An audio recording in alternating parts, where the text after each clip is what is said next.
Cluster munitions are bad. They kill people, but unlike other weapons, they are a big threat to civilians because they randomly scatter bomblets over a large area, and they continue to pose a threat long after the war has ended because remnants, including sub-munitions, which fail to explode upon impact, become de facto landmines, and that's why they are banned by over 100 countries. But they are being used even as you watch this broadcast, and now the number of people killed or even wounded by deadly munition has surpassed over 1,000.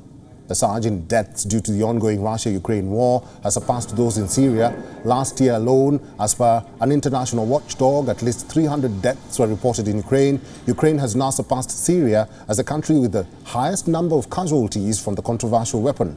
For the first time in a decade, almost 600 were wounded in Ukraine due to these sub-munitions.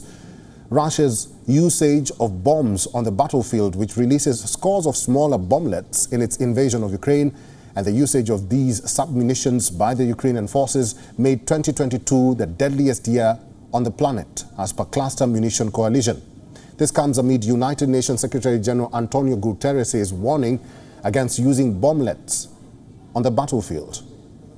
J'ai toujours appuyé la convention internationale qui interdit ces bombes, de cluster bombs.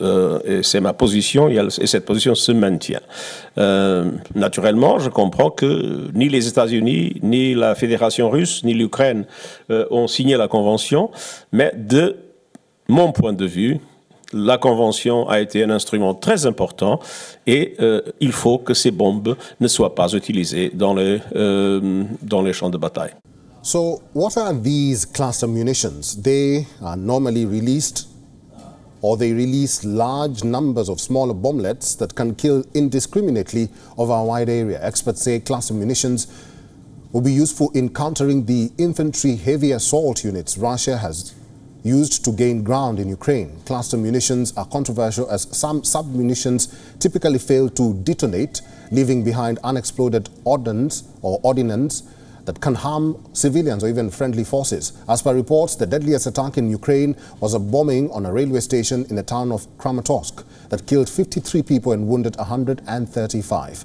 Meanwhile, in Syria and other war-battered countries in the Middle East, although active fighting has cooled down, the explosive remnants continue to kill and maim dozens of people every year. WION is now available in your country. Download the app now and get all the news on the move.